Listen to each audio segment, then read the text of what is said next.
Aku mau tanya dulu, ini kursorku kelihatan apa enggak ya? Kelihatan Terlihat, Mas, kelihatan, kelihatan. Mas. Terlihat, Mas. Oke. Jadi ini ada itu ya, kawat panjang AB gitu.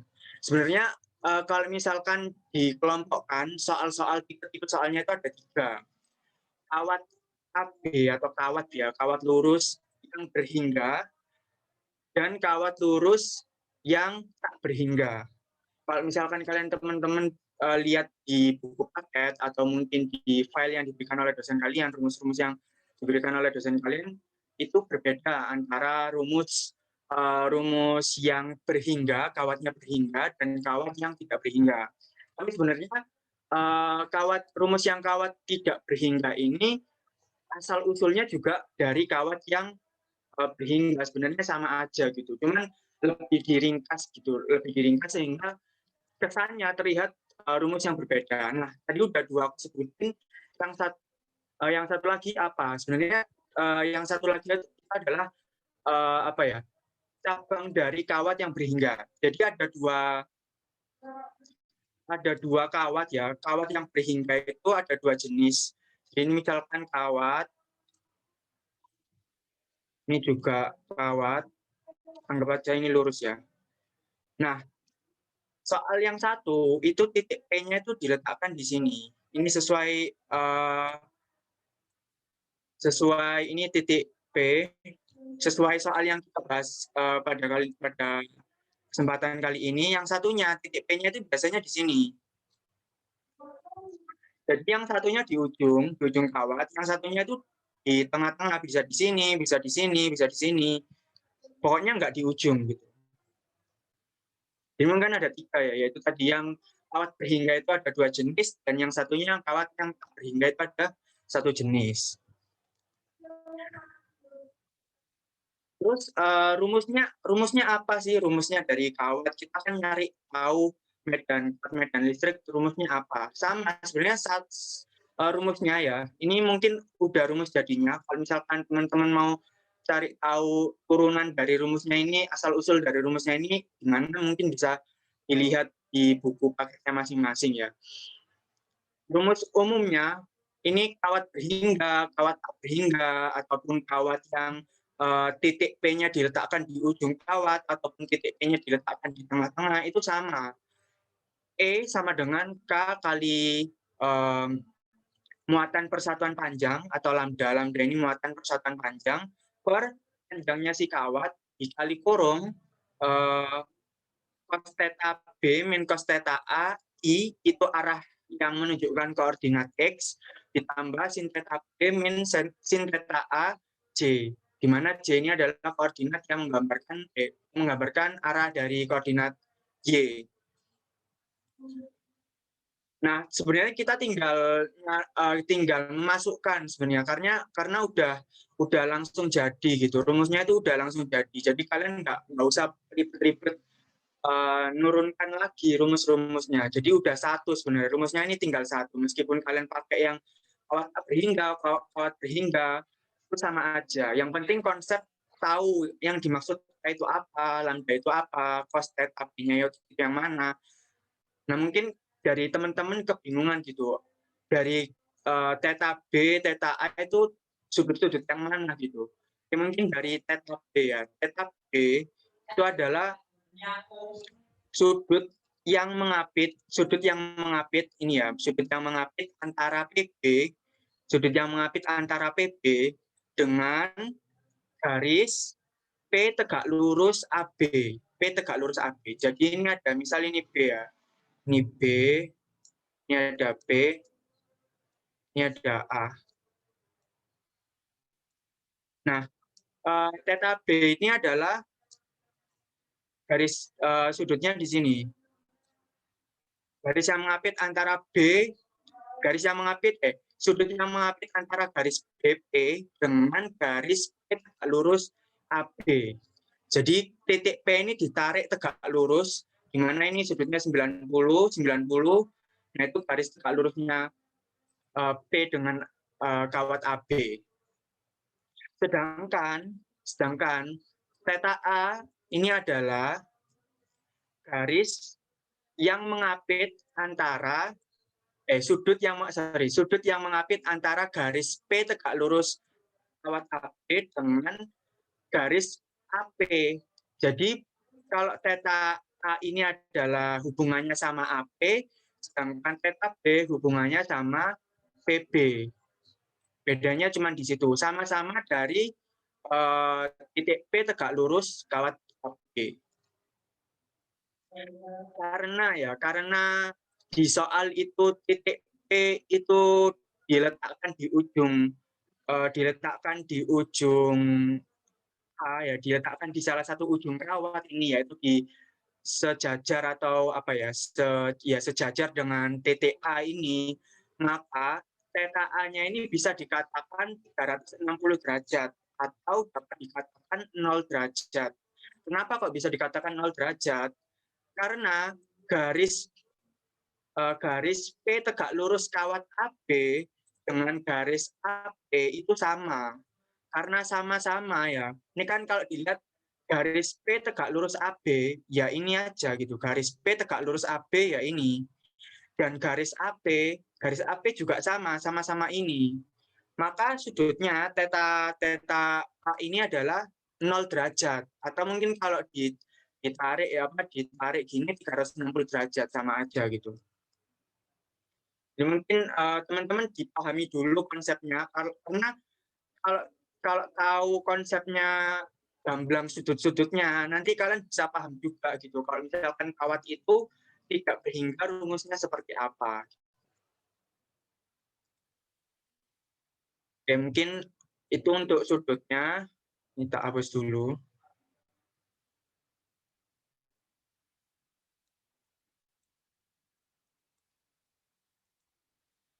Nah, yang tadi di soal itu kan udah diketahui. Mungkin digambar dulu seperti ini, terus ditulis apa aja yang diketahui.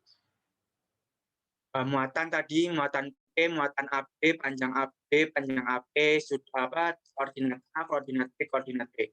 Mungkin koordinat dari A, B, dan P ini dikesampingkan terlebih dahulu, karena nanti penggunaannya hanya ada di arahnya saja.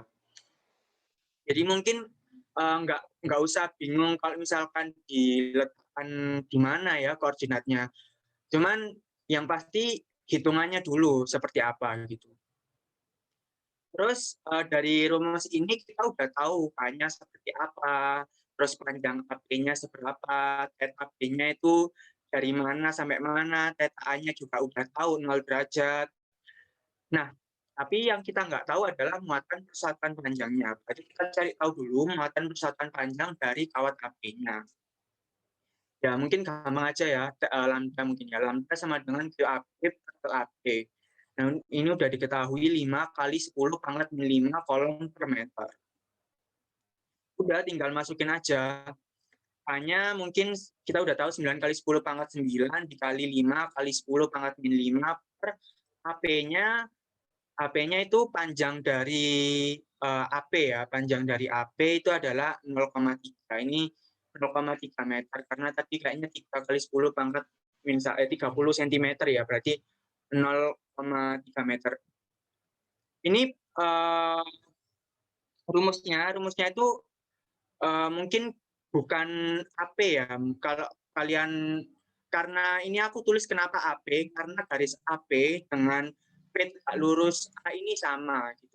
Jadi ini kalau misalkan kalian lihat di bukunya, di buku paket, ini rumus yang asli yang dimaksud AP di sini adalah garis P tegak lurus AB. Karena di soal ini garis P tegak lurus AB ini sama dengan panjang AP, maka aku tulis saja ini AP gitu ya. Jadi teman-teman jangan bingung.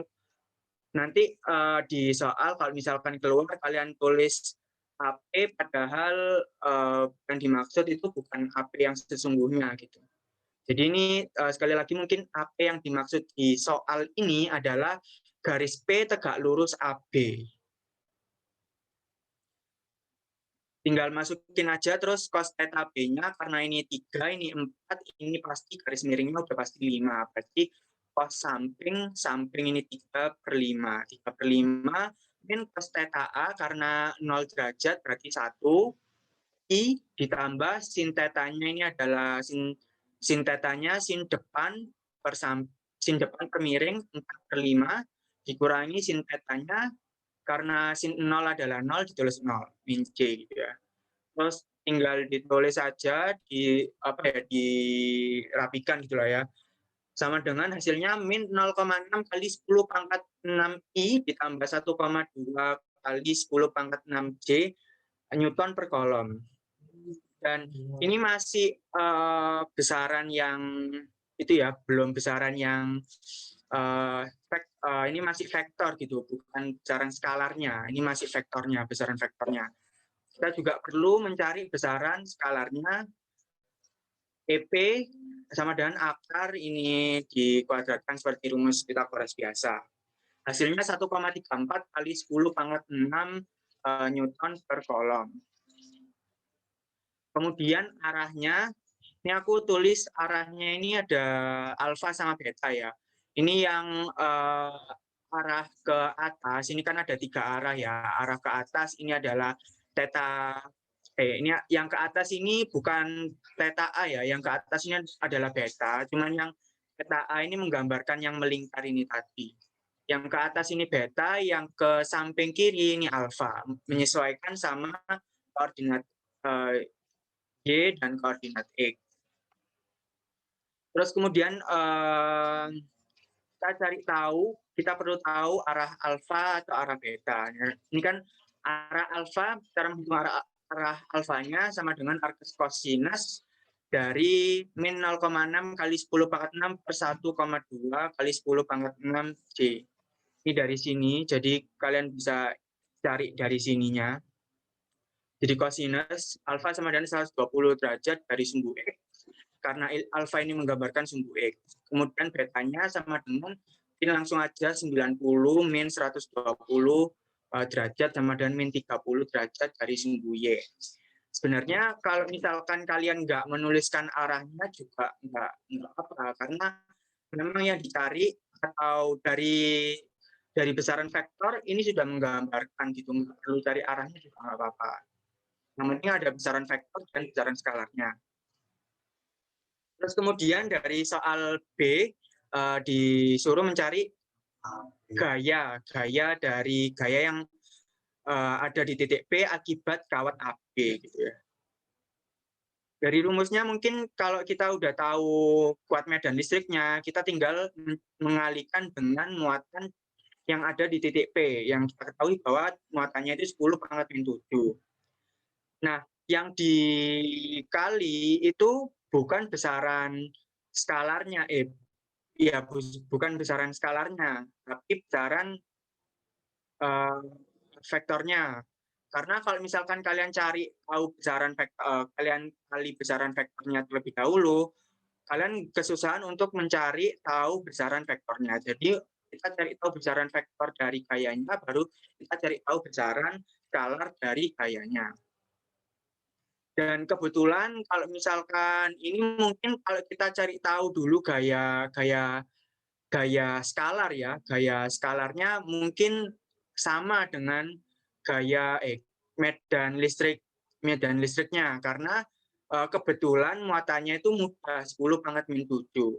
Kalau misalkan muatannya itu 5 kali 10 pangkat min 7 atau 3,8 kali 10 pangkat min 7, mungkin agak kesusahan kalau kalian udah cari tahu dulu besaran skalarnya, terus kemudian kalian cari tahu besaran skalarnya, mungkin agak kesusahan untuk mencari besaran skalarnya. Besaran vektornya, sorry. Jadi mungkin FP ini bar ya, FP bar sama dengan EP bar kali QP, tinggal dikali aja. Hasilnya min 0,6 kali 10 pangkat min 1 I ditambah 1,2 kali 10 pangkat min 1 I, min 1 J, Newton. Terus kemudian dari sini dicari tahu besaran skalarnya. Karena angkanya sama-sama seperti ini, jadi kita tinggal tulis saja 1,34 kali 10 pangkat min 1 Newton. Arah dari gayanya ini saling tolak-menolak. Karena kenapa kok tolak-menolak? Karena muatan yang ada di AB ini adalah positif dan muatan di P ini adalah positif. Positif ketemu positif saling tolak menolak. Mungkin dari soal nomor 1, apakah ada yang dibingungkan, ada yang mau ditanyakan dulu sebelum pindah ke soal yang nomor 2?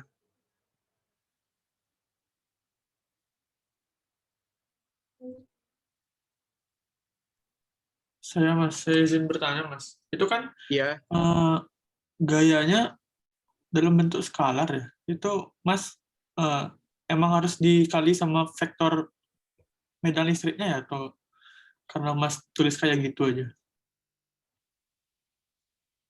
yang ini ya. Iya, iya.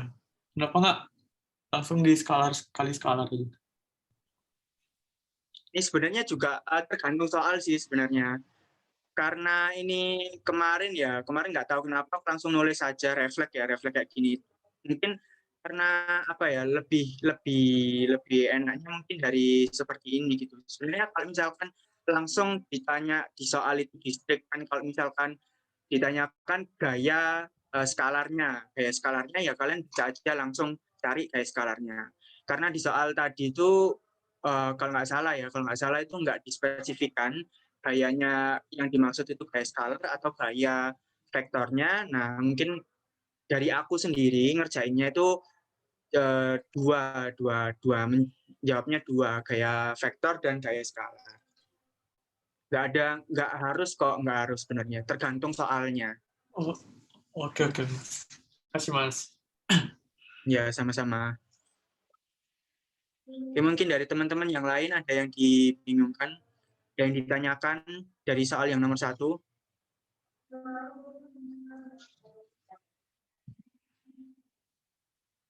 Ya, mungkin nunggu kalau misalkan ada yang mau mikir-mikir dulu. Jadi biasanya yang 2 tahun lalu itu soal UTS-nya itu sebuah jadi ada muatan titik 4 ini. Jadi kayak kalau nggak salah ini ada 1, 2, 3, 4 ini anggaplah muatan. Terus dicari tahu medan listrik di titik tengah-tengah sini. Itu kan tinggal apa ya? Ini kan tinggal menambahkan aja 4 ditambah ini. Terus di tahun kemarin juga itu di sesi 4 kalau nggak salah itu ada cincin lingkaran. Cincin lingkaran dicari tahu di medan listrik dan gayanya di suatu titik. Sebenarnya sama aja kok, tinggal masukin rumusnya. Yang penting kalian paham maksudnya rumus-rumusnya itu yang dimasukin itu apa gitu. Karena emang kalau soal-soal yang kayak gini nggak mungkin penurunan rumus gitu.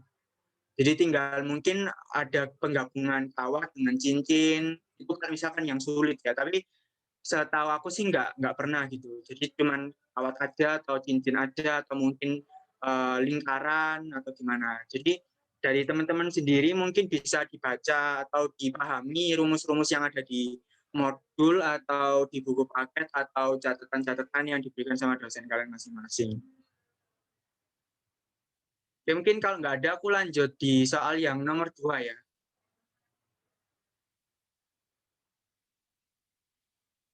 Oh ya, ini dari Mas Mbak Vesma, apakah ini udah di-record ya? Sudah, Mas. Oke. Ya, aku lanjut yang soal nomor 2 ya. Sebuah bola isolator bermuatan plus 2 Q kolom dengan jari-jari A. Terletak pada pusat kulit bola konduktor bermuatan minus Q dengan jari-jari B. Tentukan medan listrik di titik R kurang dari A, R lebih dari A kurang dari B, dan R lebih dari B dengan menggunakan hukum Gauss. Yang B, tentukan potensial pada titik R kurang dari A. Oke. Nah, dari soal ini ada bola konduktor ya, bola konduktor. Di dalam bola konduktor yang sama-sama pusatnya, sesama pusat, itu ada bola isolator. Jadi ada bola di dalam bola gitu. Yang pusatnya itu sama, pusat bolanya itu sama. Yang membedakan hanya jari-jari bola isolator dan bola konduktornya aja. Nah, mungkin hal yang mendasar yang perlu diketahui adalah cara menyelesaikan medan listrik dari bola isolator dan bola konduktor itu berbeda.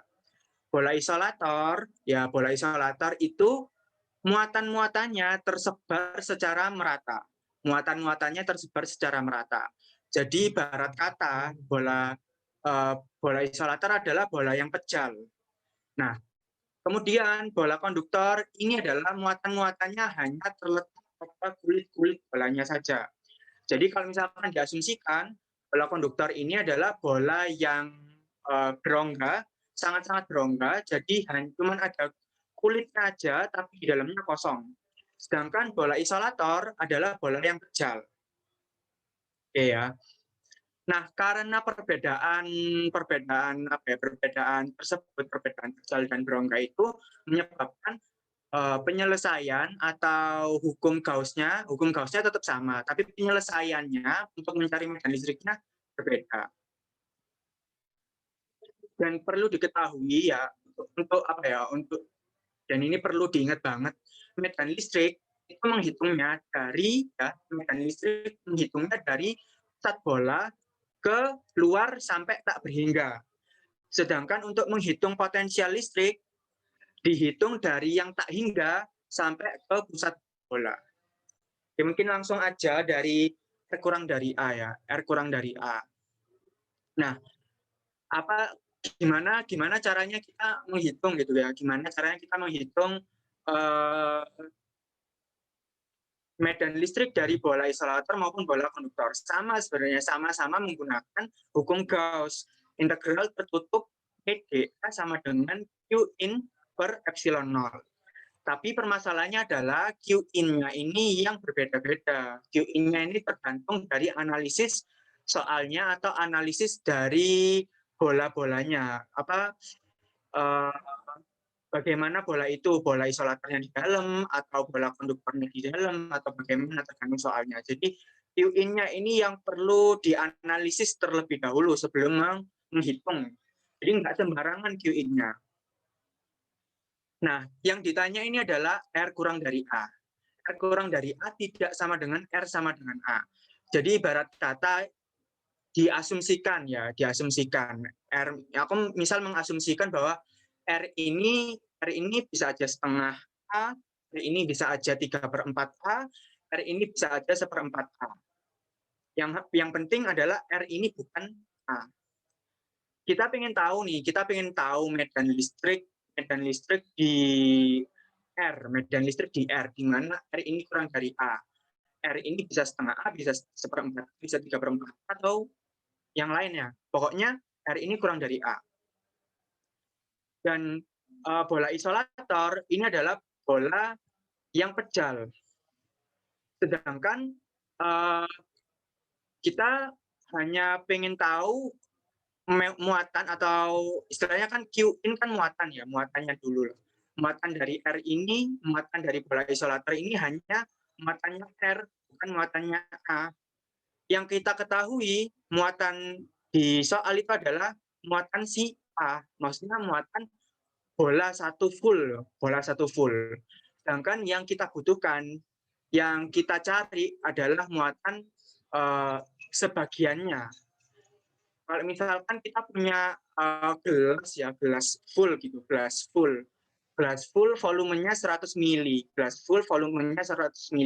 sudah tahu gelas full volumenya 100 mili. Sedangkan yang dicari atau yang dibutuhkan itu cuma 1/4 dari gelas itu tadi, berarti volumenya 1/4 kali 100 mili itu tadi, 25 mili. Sama seperti muatan yang dari medan listrik. Jadi kalau misalkan kita mencari muatan in bola isolator itu tergantung sama jari-jarinya. Semakin kecil muatannya, semakin kecil R-nya ini, maka semakin kecil pula muatan dari in-nya ini tadi. Terus gimana cara tahu itu Q in-nya?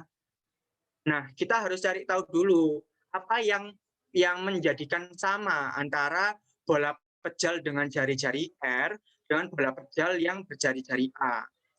Tentu yang sama adalah rho-nya. Rho ini bukan massa per volume, tapi muatan per satuan volumenya.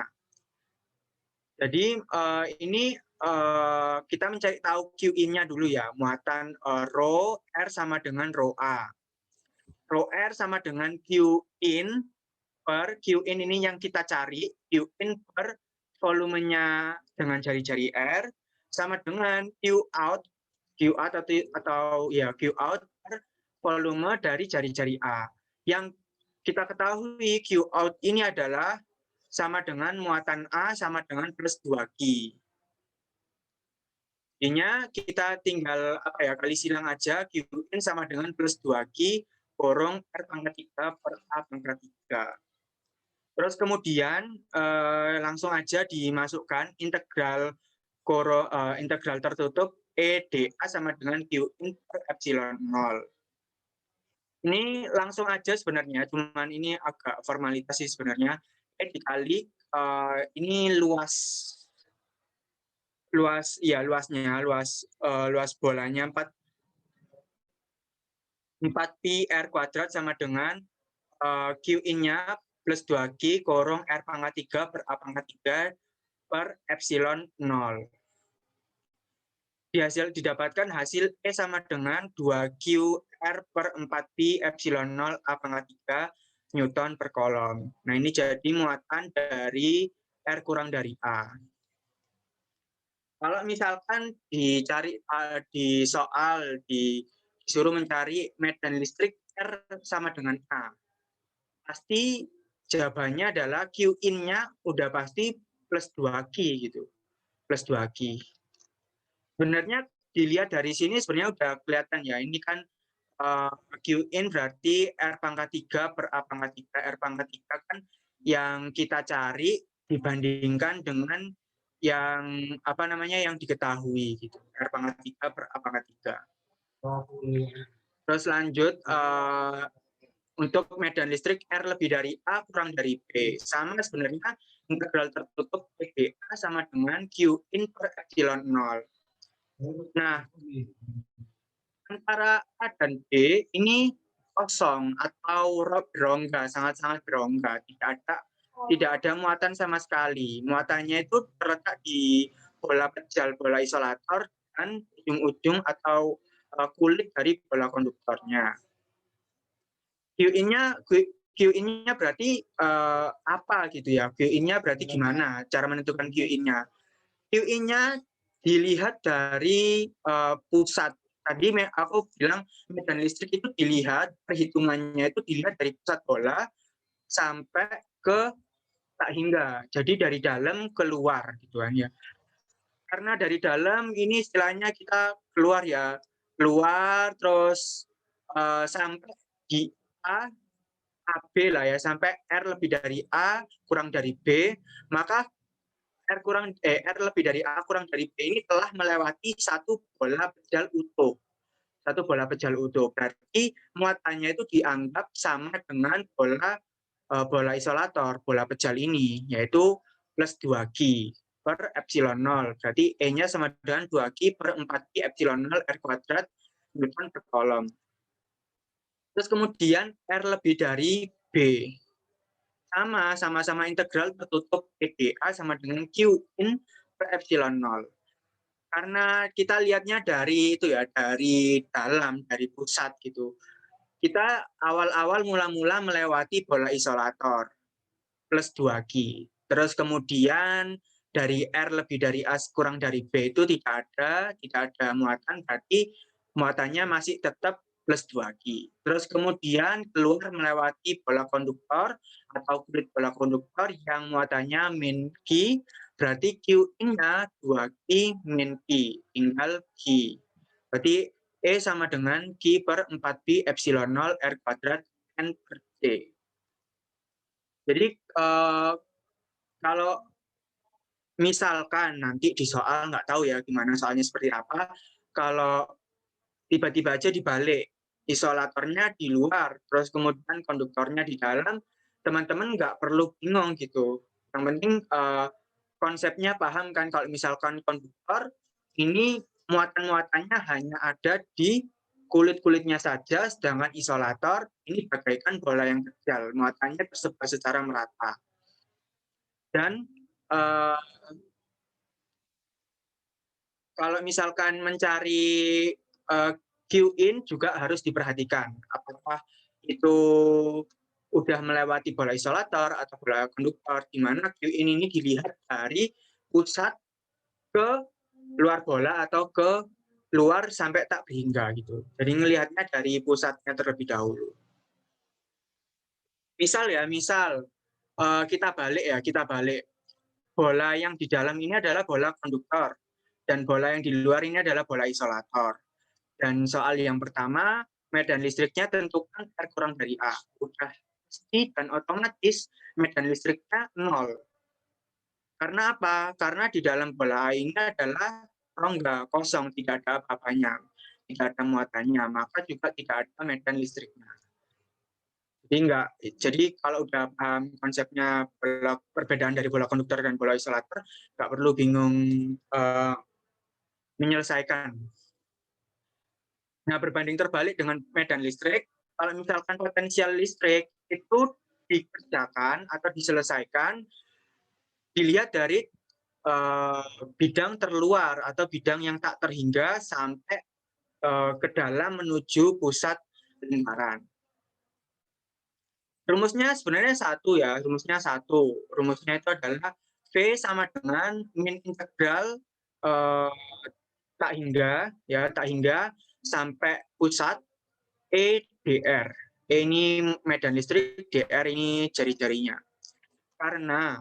Karena medan listrik antara R lebih dari B, R lebih dari A kurang dari B, dan R kurang dari A ini berbeda-beda, maka integralnya ini dipecah-pecah menjadi 3. B sama dengan min integral hingga sampai B, kemudian B sampai A sampai R. Sebenarnya tinggal masukin saja gitu. Min integral tak hingga sampai B, pada saat R lebih dari B adalah, kan kita udah nyari tahu dulu ya, Q per 4Q epsilon 0 R kuadrat, terus B sampai A 2Q per 4Q epsilon 0 R kuadrat, terus kemudian R kurang dari A 2Q R per 4Q epsilon 0 A pangkat 3 gitu. dr. Tinggal diintegralkan. Kalau misalkan dr per R kuadrat integralnya berarti R pangkat min 1, 2 per R kuadrat min 2 per R, terus kalau ini ingat ya, A-nya ini kan bukan termasuk variabel R, berarti bisa dikeluarkan. Jadi tinggal integral 2R dr berarti R kuadrat. Banyak sekali ya perhitungan, karena entah itu gugup, entah itu waktunya sempit, perhitungannya itu mungkin caranya udah benar, cuman perhitungannya kurang teliti itu banyak terjadi. Karena emang dari teman-temanku sendiri dari awal rumusnya sama gitu. Aku ngelihat soal rumus dari temanku sama, cuman hasilnya berbeda gitu. Nah, dari temanku ini perhitungannya salah. Jadi mungkin dari teman-teman bisa diwanti-wanti untuk mengerjakannya lebih teliti aja gitu, lebih tahan-tahan di perhitungannya. Hasilnya Q per 4Pi epsilon 0 kurung 3 per A min 1 per P min R kuadrat per A pangkat 3 volt. Nah, mungkin dari sini mungkin ada yang dibingungkan atau ada yang ditanyakan dulu dari soal nomor 2.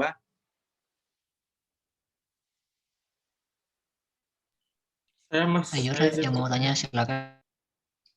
Iya, silakan. Oh iya, itu saya bingung yang di soal nomor A yang R-nya kurang dari A. Itu kenapa ya bisa rho R-nya sama dengan rho A? Kan rho itu kan muatan persatuan volume. Kan muatannya karena bola isolator pasti sama kan. Nah, tapi kan volumenya beda kan, Mas. Harusnya Ya. kan si volume si R-nya lebih kecil. Nah, itu kok bisa rho-nya sama gitu, Mas? Nah, gini. Jadi itu apa namanya? Seperti kita kan bola. Sebenarnya kan R kurang dari A ini kan juga bagian dari bola isolator ini kan.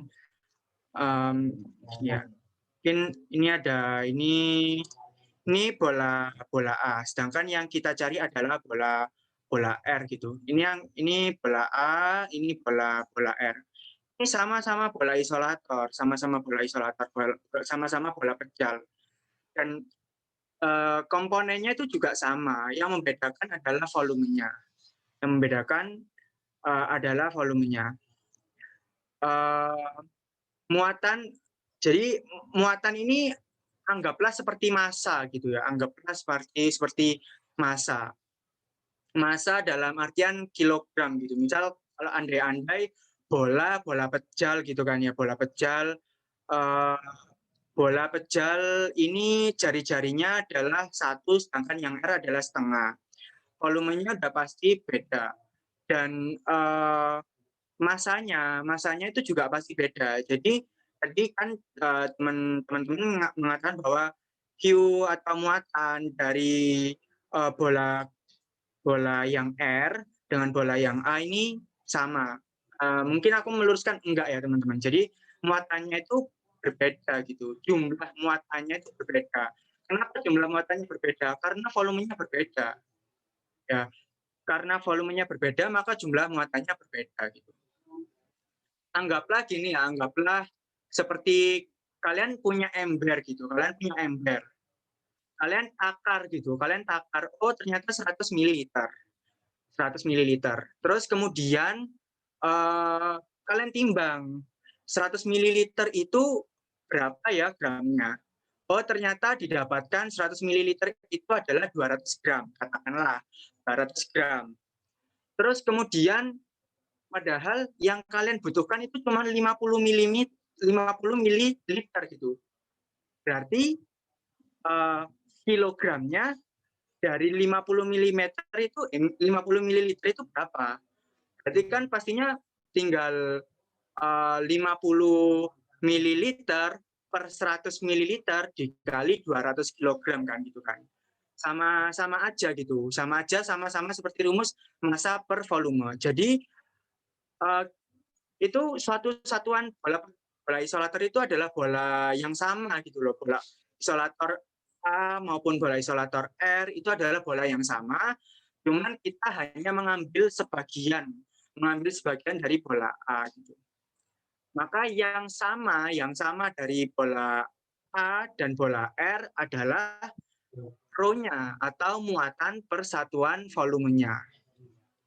Muatan persatuan volumenya itu diibaratkan mungkin kalau permasalahan umum di kehidupan sehari-hari seperti massa per volume ya. Kayak kalau kita belajar kan kembali di SMA atau SMP itu massa per volume. Jadi massa per volumenya ini sama. Kalau misalkan volumenya beda, otomatis massanya beda. Sama seperti ini. Ini volumenya berbeda kan, volumenya karena jari-jarinya berbeda. Maka jumlah muatannya juga berbeda. Jadi yang dimaksudnya adalah jumlahnya saja. Apakah sudah menjawab? Sudah menjawab, Mas. Terima kasih. Oke. Mungkin ada lagi teman-teman yang ingin ditanyakan?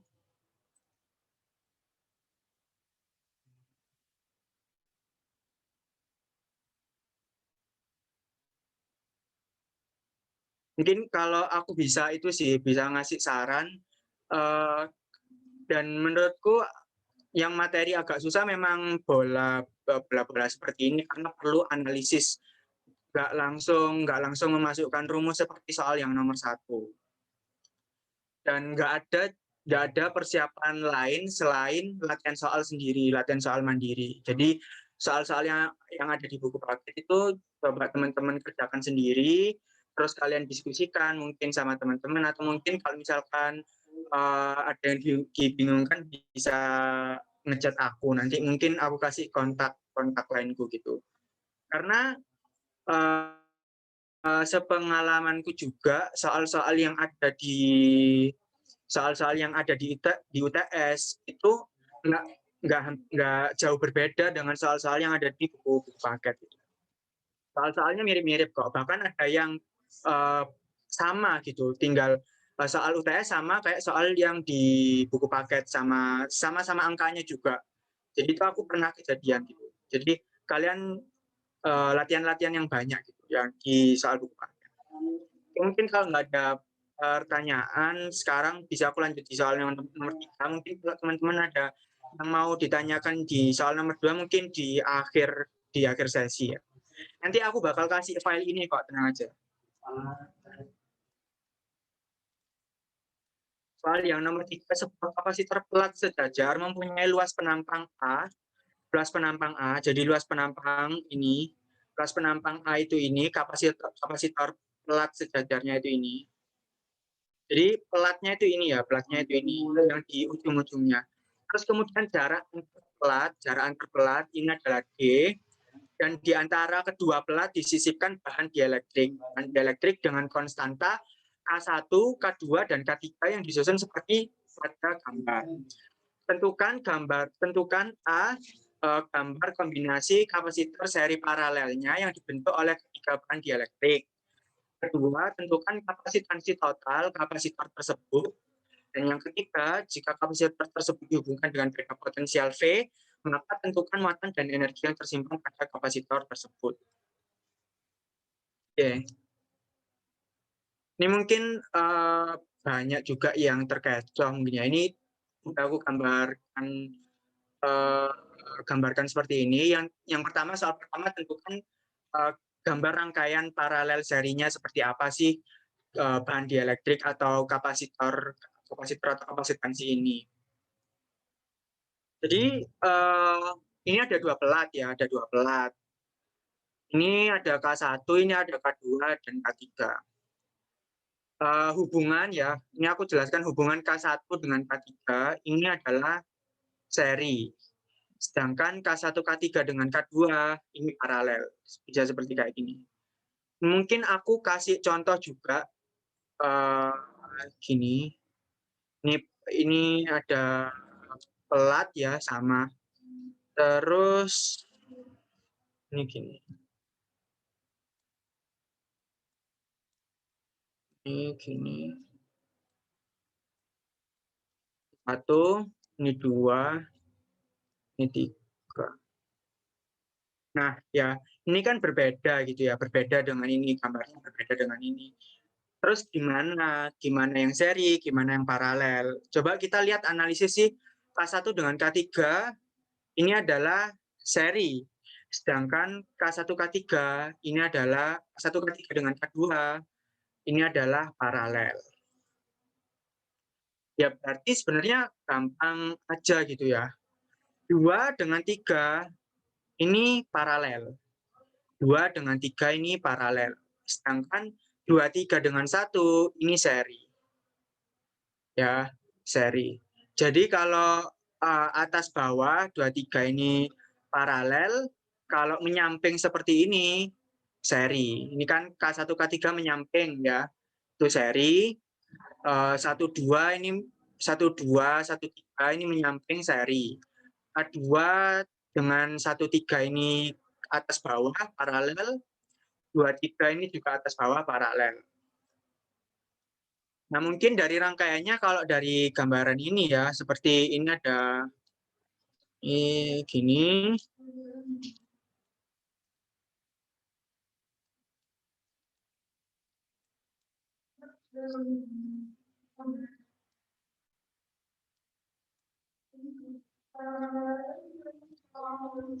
Nah, seperti ini 2,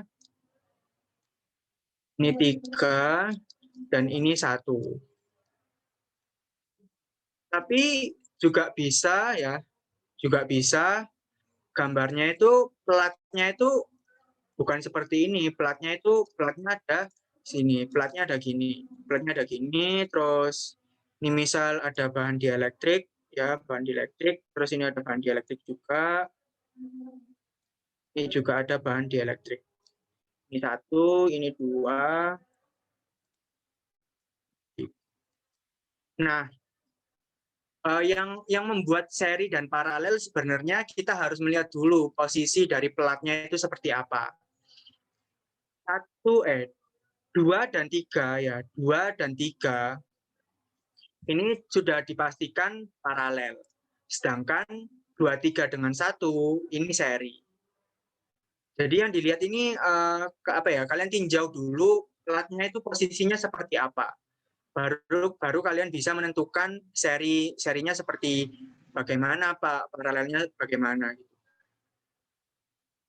Ya mungkin itu ya kayak gini lah ya intinya. Paralel dan serinya gitu. Jadi jangan gimana ya cara menentukan seri paralelnya ya gampang aja sebenarnya. Kalian lihat dulu pelatnya posisinya seperti apa gitu. 1 dengan 3 ini 1 dengan 3 ini seri ya. 1 dengan 3 seri. 2 dengan 1, 3 paralel. Terus ini 2 dengan 3 ini paralel. 1 dengan 2, 3 ini seri. 1 dengan 2, 3 ini seri. Terus ini pelatnya tak ganti. Jadi yang awalnya seperti ini vertikal, pelatnya tak ganti menjadi horizontal. Horizontal 2 dengan 3 ini paralel, sedangkan 1 dengan 2, 3 ini seri. Oke. Kita udah menggambarkan yang A seperti apa rangkaiannya, terus kita cari tahu besaran kapasitansi dari C1, C2, C3. C1 atau kapasitansi gitu ya, rumusnya adalah K dikalikan dengan luas, dikalikan dengan epsilon 0 per D. Mungkin kalau K dengan epsilon 0 udah pasti, udah jelas ya. Tapi yang dimaksud dengan A, yang dimaksud dengan D ini apa sih? Itu kan ya. A ini adalah yang dilihat adalah luas bahan dielektrik terhadap luas pelatnya. Jadi kita lihat di sini K1. K1 ini kan setengah gitu kan ya, setengah. Ini kalau mungkin digambarkan secara full kan gini. Sorry, gambarku jelek. Nah, kayak gini kan. Ini kan pelatnya seperti kotak seperti ini kan ya. K1 kan setengah gini ya. K1 kan hanya mengambil setengahnya. K3 juga mengambil setengahnya. K2 juga mengambil setengah dari luas pelatnya. Bisa berarti luas dari K1, K3 dan K2 ketika mencari C1, 2, 3 itu sama-sama setengah A dan setengah A. Berbeda dengan seperti ini. Ini kan gambarannya kan kayak gini kan ya, ini pelat. Luas untuk mencari C1 itu adalah 1. Karena bahan dielektrik 1 ini mengambil seluruh luasan dari pelat. Sedangkan C2 dan C3 ini luas yang digunakan adalah setengahnya. Karena mengambil, ini kan setengah ya, ini setengahnya. Nah, ini juga setengahnya. Ini setengah, makanya setengah semua.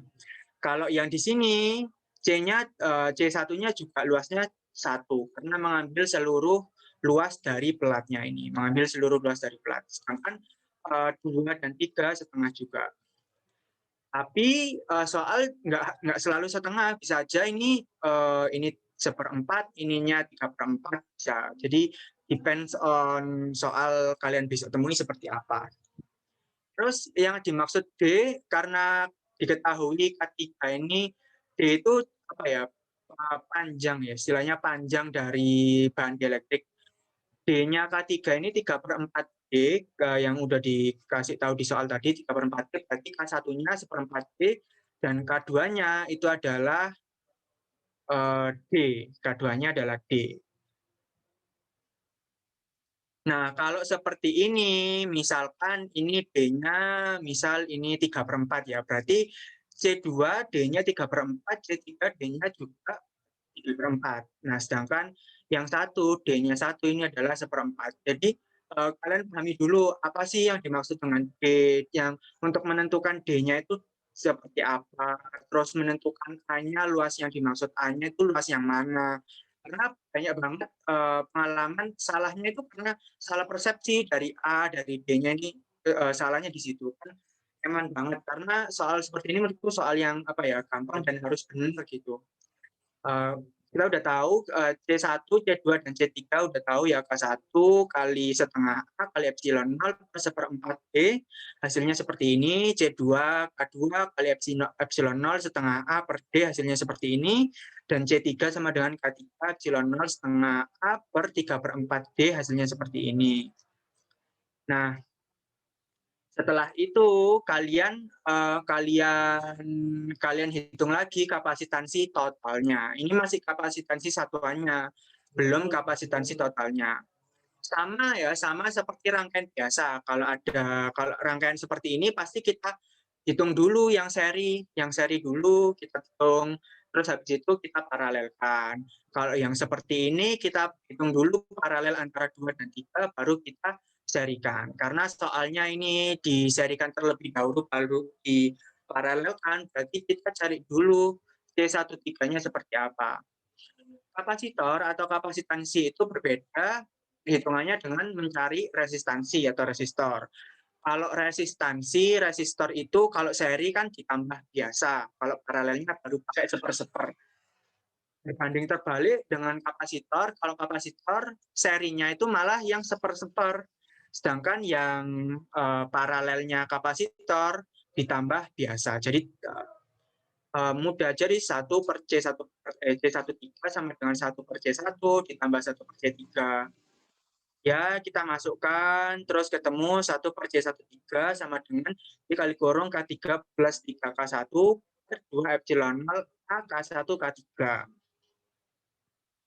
Ya, seperti ini. Terus kemudian C totalnya tinggal C13 ditambah C2, 2 epsilon 0 A K1 K3 per D kurung K3 plus 3K1 ditambah K2 E epsilon 0 A per 2D. Disamakan apa ini yang bawahnya penyebut atau pembilang. Ya, disamakan, terus kalian sederhanakan sesederhana mungkin. Udah ketemu C totalnya. Setelah ketemu C totalnya kan tadi dicari ditentukan muatan, kalau nggak salah muatan sama energi W-nya ini. Kita kan udah tahu kalau C total sama dengan Q per V ya, tinggal dicari aja Q sama dengan C total kali V. Ini tinggal dikali V aja ini. V ditambah V, terus W sama dengan setengah kali Q kali V. Ya udah, setengah kali Q-nya ini dikali V. Berarti kan V-nya berarti ada kuadrat ya. Setengah CV kuadrat. Setengah CV kuadrat ya ini. Setengah CV kuadrat.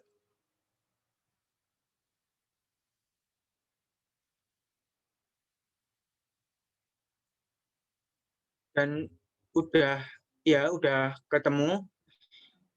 Ini kenapa ya kok ini setengah ini seperempat, ini kayaknya ada yang salah tulis ini. Mungkin kalian bisa coba tulis ulang lagi, kalau misalkan ada yang salah bisa dikoreksi. Kayaknya ini sih duanya ini dikeluarkan ya, jadi ini yang duanya ini nggak perlu.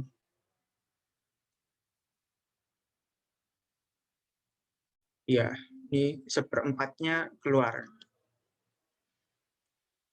Sebenarnya soal-soalnya itu mudah ya, kalau bisa dikatakan mudah. Cuman dosen-dosen itu mengecoh ke perhitungannya. Ini kan kelihatannya kayak belibet banget gitu, rumit banget. Jadi kalian tahan-tahan aja gitu perhitungannya, jangan sampai salah perhitungan karena eman banget gitu loh. Kalian udah tahu caranya, udah tahu rumusnya, udah tahu langkah-langkahnya yang benar seperti apa, tapi perhitungannya salah gitu. Kan itu kan kayak eman banget gitu. Nah, mungkin dari soal yang nomor 3 ada yang ingin ditanyakan dari teman-teman.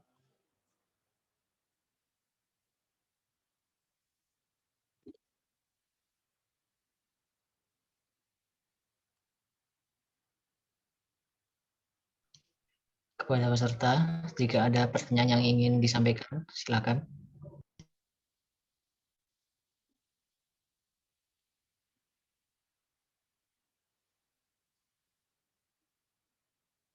Ya, mungkin nggak ada ya Mas ya. Bisa dilanjut dulu ya. Oke, Mas. Jadi soal yang nomor 4, perhatikan rangkaian arus searah yang ditunjukkan pada gambar berikut. Tentukan besar arus pada masing-masing resistor R, hitung beda potensial antara titik A dan B, panas, terus kemudian panas yang ditimbulkan EMF E selama 1 detik. EMF E selama 1 detik. Ini kalau nggak salah ya, seingatku tahun lalu itu direvisi perhitungannya, direvisi soalnya. Jadi yang dimaksud yang ditimbulkan ini adalah tekanan panas yang ditimbulkan oleh tegangan AB, bukan EMF E, karena nggak ada E-nya ini yang dimaksud yang mana, yang mana. Jadi seingatku kemarin dosen-dosen merevisi soal ini. Ya mungkin langsung aja ya. Ini digambar dulu rangkaiannya seperti apa. Terus langkah selanjutnya adalah menentukan arah loop dan arah arus. Arah loop itu apa? Arah loop itu yang melungker-melungker ini ya, yang belok-belok seperti ini. Arah loop itu arah putaran. Jadi satu kotak gini kan ya, ini ada 2 kotak ya, berarti kotak ini arahnya seperti apa? Ke kanan atau ke kiri, terus yang bawah ini juga ke kanan atau ke kiri, dan itu bebas. Kalian mau sama-sama ke kanan boleh, sama-sama ke kiri boleh, satu kanan satu kiri boleh, yang satunya kanan kiri boleh, bebas. Dan arah loop, arah putaran ini bergantung atau berhubungan dengan hukum Kirchhoff 2. Jadi diingat-ingat ya, hukum Kirchhoff 2. Hukum Kirchhoff 2 itu yang sigma V sama dengan 0. Jadi kalau misalkan ini kan resistor ini dialiri arus, terus aliri arus ke kanan ya, loopnya ini juga ke kanan, maka di sigma V sama dengan nolnya dia dinyatakan positif. Kalau misalkan arah arusnya ini misal ke kanan, sedangkan arah loopingnya ke kiri, maka di sigma V-nya ini perhitungannya menjadi negatif. Karena arah loop dan arah arusnya berbeda. Setelah kalian menentukan arah loopnya, kalian tentukan arah arusnya. Dan ini sebenarnya juga bebas juga gitu. Arah arusnya bebas juga. Misal ya, aku tentukan ini di titik A gitu kan ya. Ini kan setiap kalian kan pasti udah tahu ya, sigma I keluar sama dengan sigma I masuk. Jadi misal ada setiap titik gitu, ada setiap titik di sini ada yang masuk, ada yang keluar. Tapi sebenarnya kalau misalkan nggak mau masuk semua, nggak ada yang keluar, atau mungkin nggak mau enakan keluar semua atau nggak ada yang masuk, nggak apa-apa juga. Nanti hasilnya itu pada akhirnya yang kalian dapatkan, entah itu salah satu, entah itu salah dua atau salah tiga, mungkin sih kalau salah tiga, entah itu salah satu atau salah dua, pasti ada yang negatif. Karena logikanya nggak mungkin arahnya itu masuk semua, pasti ada yang masuk dan ada yang keluar. Dan ini aku juga bebas gitu sebenarnya. Dan paling gampang itu kalau misalkan ya ini kan kalau aku ini menentukan arah loopnya ini ke kanan semua. Terus arah arus ini aku anggap ini putaran 1, ini putaran 2. Terus arah arus 1 itu mengikuti ini. Jadi disamakan dengan loopnya. Kalau misalkan arahnya ke kanan ya sama ke kanan, ini kayak gini. Terus kalau yang putaran kedua, arah arus 2-nya itu aku samakan juga dengan arah loopnya. Yang menjadi masalah adalah arah arus I3-nya. Kenapa kok menjadi masalah? Coba kita lihat di loop-nya loop 2. Loop 2 kan masuk ya, loop 2 masuk. Loop 2 kan gini ya, loop 2 masuk sini terus ke sini. Lah, ini kan arah I3-nya kalau mengikuti putaran 2 pasti ke kiri. Tapi kalau kita mengikuti putaran 1 atau kotak 1, yaitu pasti ke kanan arah arus I3-nya. ya kalian nggak usah bingung juga, dan ini bebas gitu, bebas juga gitu.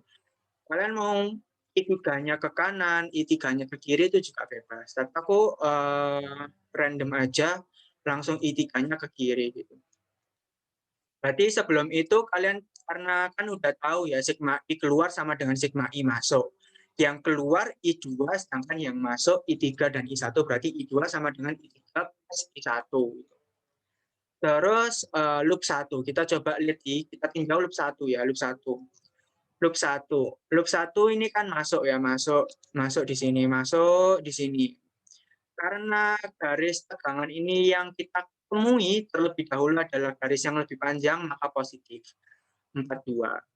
Masuk sini, masuk sini, masuk sini, loop masuk sini. Terus kemudian ketemu resistor 6.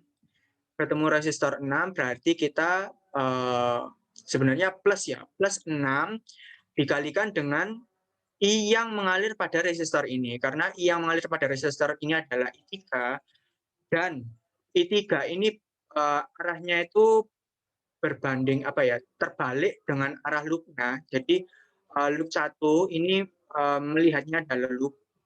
Hitungannya I3-nya berarti kan I3-nya karena berbanding karena berbeda arah dengan loopnya, maka I3-nya itu dianggap negatif. Jadi negatif 6 kali I3 karena dia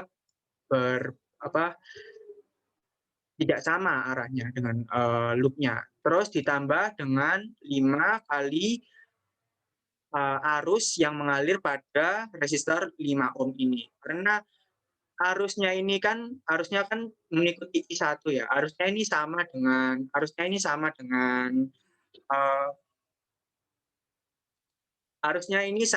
dengan loopnya, maka tambah 5I1 terus kemudian ketemu tegangan lagi, sumber tegangan. Karena ketemunya itu garis yang lebih kecil, maka negatif. Min 28 sama dengan 0. Bentar ya.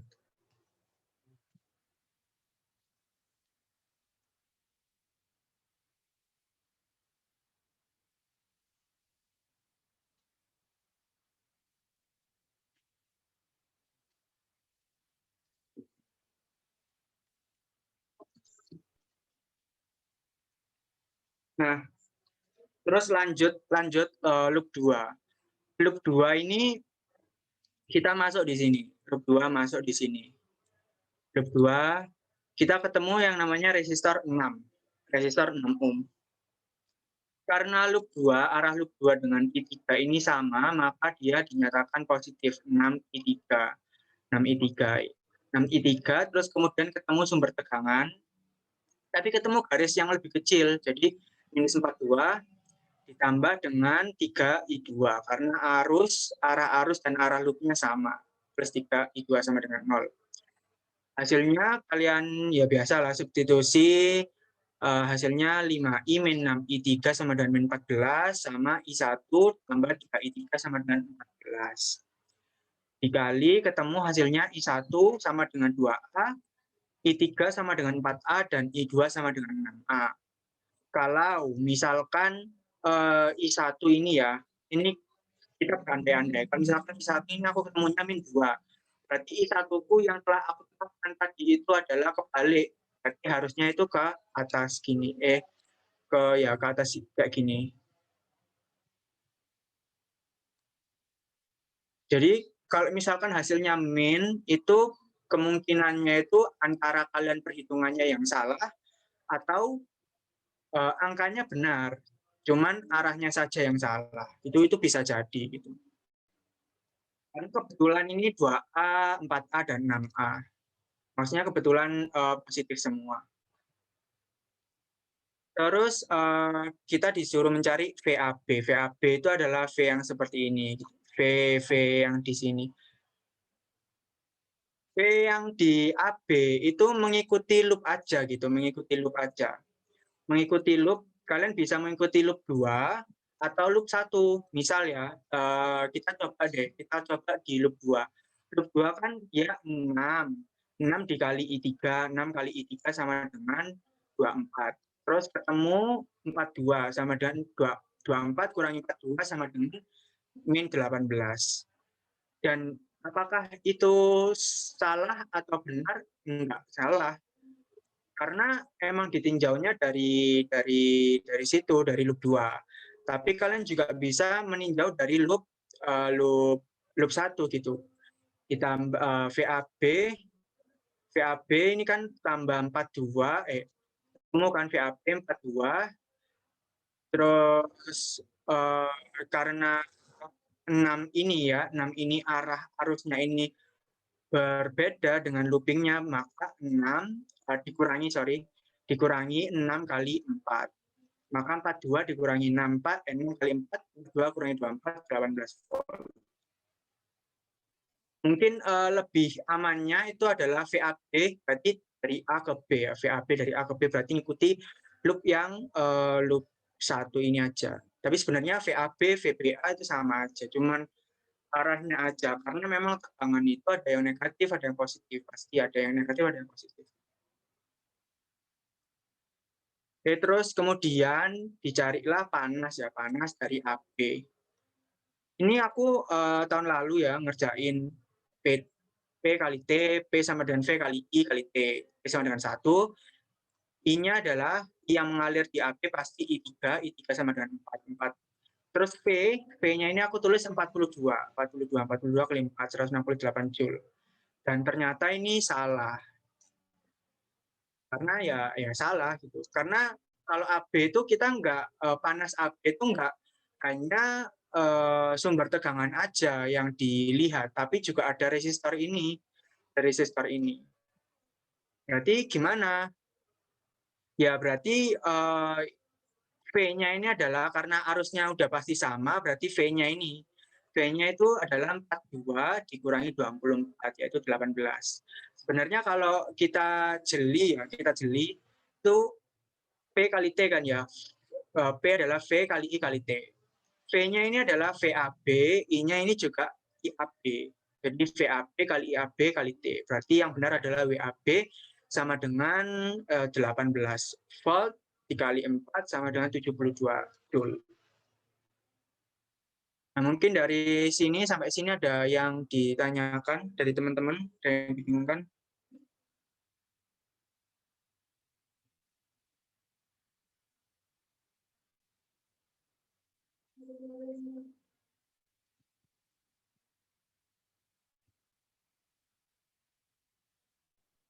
Izin bertanya, Mas.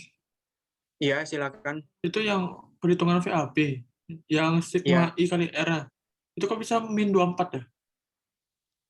Ya, Bukan tadi kan 24. ya, Agak kelewatan. tadi yang VAB itu perhitungannya sama seperti looping gitu. Maksudnya mengikuti sama seperti looping, cuman dibatasi dari A sampai B aja. Kita melihatnya itu, kalau yang perhitungan ini aku pakai loop atau loop 1. Loop 1 itu loop yang atas. Arahnya kan ke kiri, terus ke bawah, terus ke kanan ya. Dari sini kita masuk positif 42, terus masuk resistor 6. Resistor 6, terus kemudian ternyata arah loopingnya dengan arah arusnya itu berbeda. Karena arah loopingnya dengan arah arusnya itu berbeda, maka arah I-nya ini dianggap negatif. I-nya dianggap negatif. Atau volume I-nya ini dianggap negatif. Berarti dikurangi 6 kali 4. Karena arah arusnya yang kita lewati itu berbeda dengan arah looping yang kita gunakan. Kalau misalkan kita coba sih nyari VBA gitu.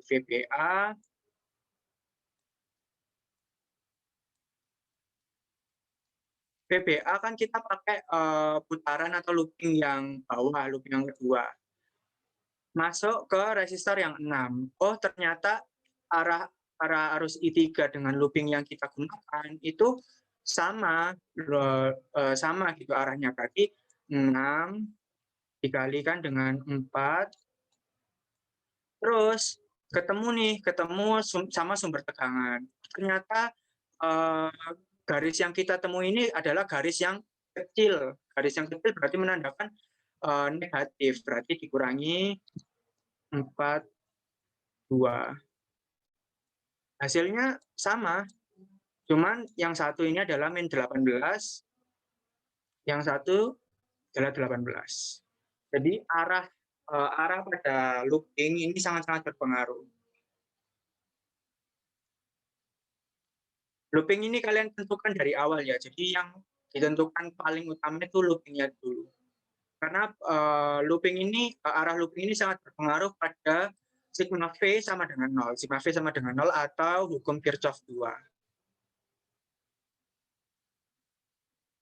Pak, apakah sudah menjawab?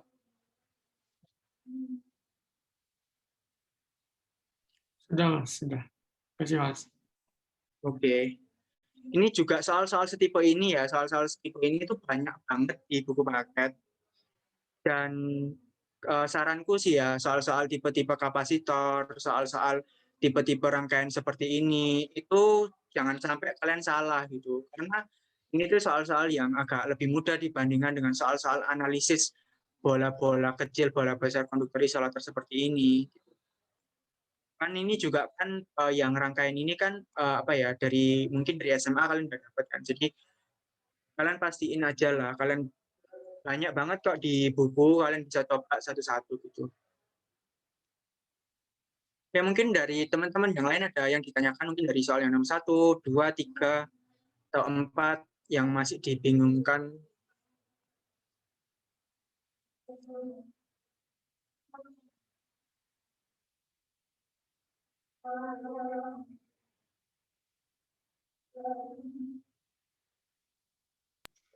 Kepada peserta, jika ada yang ingin ditanyakan, silakan.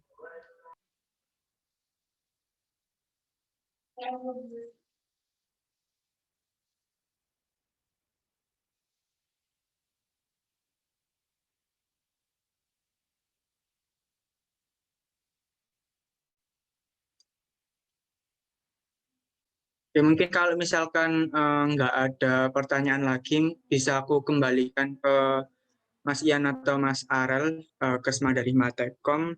Nanti kalau misalkan ada yang tiba-tiba pengen ditanyakan atau didiskusikan, bisa chat aku aja. Aku izin stop share dulu. Baik Mas Fauzi, terima kasih atas tutornya dan waktunya yang telah diberikan pada kami semua. Oke, sekarang. Oke. Oh ya Mas, bentar-bentar ini aku mau ngirim file yang tadi di aku slide, yang aku share screen kan. Oke. Sama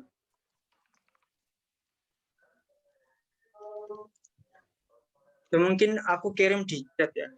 Nah, mungkin kalau teman-teman ada yang ingin didiskusikan bisa, atau ada tanya-tanya soal-soal bisa ngechat aku aja.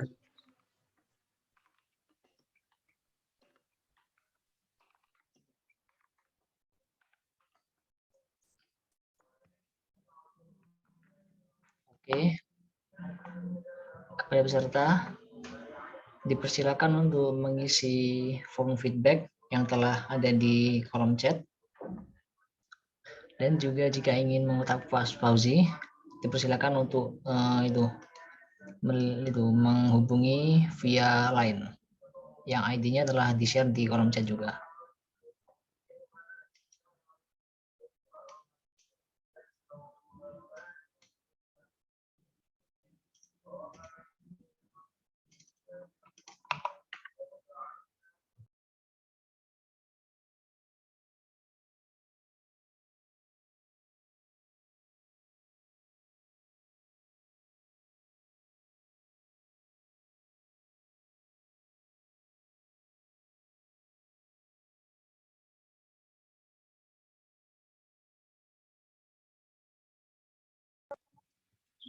Itu nanti file-filenya boleh di-share ya teman-teman.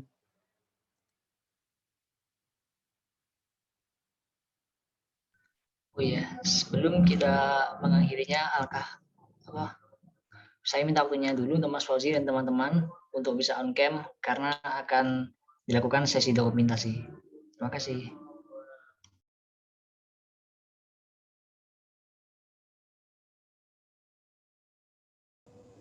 Oke, mari kita semua dokumentasi.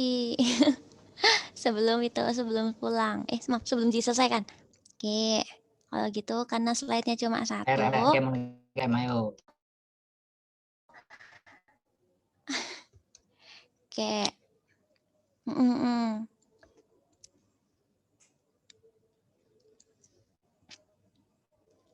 Oke, sudah banyak yang on cam. Oke, saya dokumentasi dulu. 1, 2, 3. Oke. Oke, dari saya sudah cukup. Terima kasih untuk Kak Ian dan terima kasih Kak Fauzi. Terima kasih juga teman-teman yang udah nyempetin. Oke, terima kasih juga untuk teman-teman baik dari Kesma, Mas Fauzi dan angkatan 2020.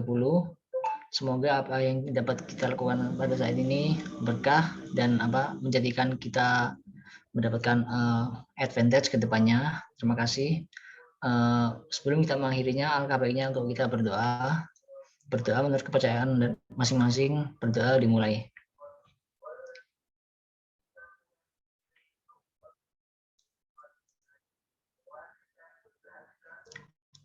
Tiada kata cukup dalam berdoa. Sekali lagi, kami dari pihak Kesma mengucapkan terima kasih sebanyak-banyaknya kepada Mas Fauzi dan teman-teman 2020 yang sudah meluangkan waktunya agar bisa menghadiri tutor BBM ini.